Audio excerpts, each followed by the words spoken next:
Kekurangan-kekurangan konten kreator. Ternyata jadi konten kreator itu juga ada kekurangannya. Ini adalah 5 kekurangan jadi konten kreator. Entah kalian jadi YouTuber, TikToker, selebgram, ada kekurangannya.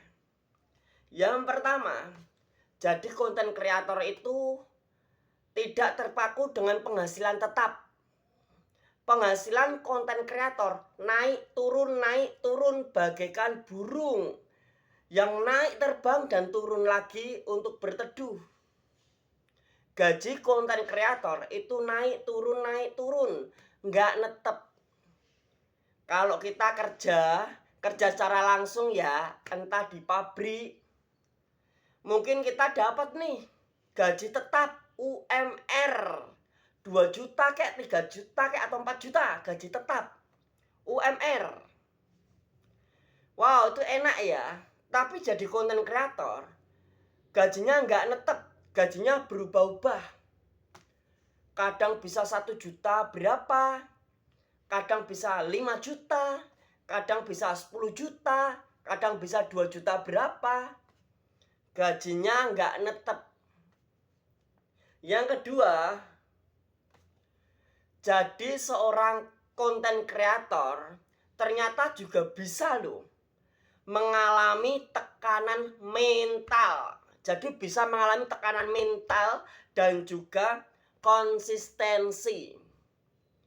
Jadi kalian tuh kalau jadi konten kreator, kalian harus bisa konsisten upload video. Dan juga tekanan mental kalian harus kalian jaga. Karena jadi konten kreator itu tidak semulus yang kalian bayangkan. Bukan hanya itu aja. Yang ketiga, jadi konten kreator itu harus siap dengan adanya komentar negatif dan juga haters. Jujur aja, ini cerita singkat ya. Channel saya pribadi juga pernah dan sering mendapatkan komentar negatif. Komentar negatif banyak banget gitu. Ada saja orang yang mau berkomentar negatif. Ya, juga ada yang berkomentar positif, tapi ada yang berkomentar negatif. Ya, jadi konten kreator harus siap dengan segala komentar yang akan diberikan orang lain. Apalagi kalau komentarnya pakai bahasa daerah. Aku punya nih subscriber dari Jawa Barat. Dia ngomentarin videoku pakai bahasa daerah Jawa Barat, yang mana saya sendiri gak tahu dia ngomong apa, aku gak tahu gitu. Bukan hanya itu aja, ada loh subscriber saya itu dari Timor Leste. Dari Timor Leste.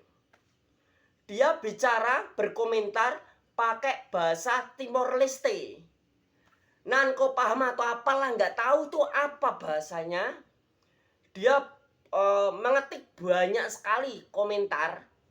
2 kalimat atau 3 kalimat pakai bahasa daerah Timor Leste, yang buat saya sendiri nggak tahu dan nggak paham.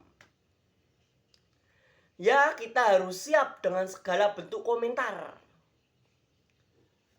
Ya, walaupun komentar-komentar itu negatif, tapi dengan adanya komentar positif, komentar negatif, ada yang like, ada yang dislike atau tidak suka.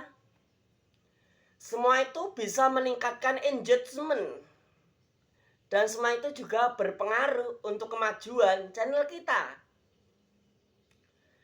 Jadi, kalau mau jadi seorang konten kreator, harus siap mental menerima semua perkataan orang yang menilai kita. Ketika video kita dilihat orang lain dan banyak orang-orang itu punya penilaian masing-masing. Ada yang memuji kita, wah kakaknya tampan gitu, wah kakaknya keren. Ada yang bilang juga, ah pasti udah punya pacar. Dia nggak tahu nih kalau saya itu masih single. Saya itu masih single. Saya belum nikah, masih single. Nanti kalau saya udah punya pacar atau udah nikah, nanti nih aku buat video sama pacarku. Aku buat video sama ayangku, bebekku gitu ya. Nanti kalau aku udah punya istri, aku nih buat video sama istriku. Apa sih kegiatanku sama istriku? Bukan hanya itu aja. Yang keempat, persaingan konten kreator itu ketat. Apapun fashionmu, entah mukbang, makan, atau nyanyi, persaingannya ketat.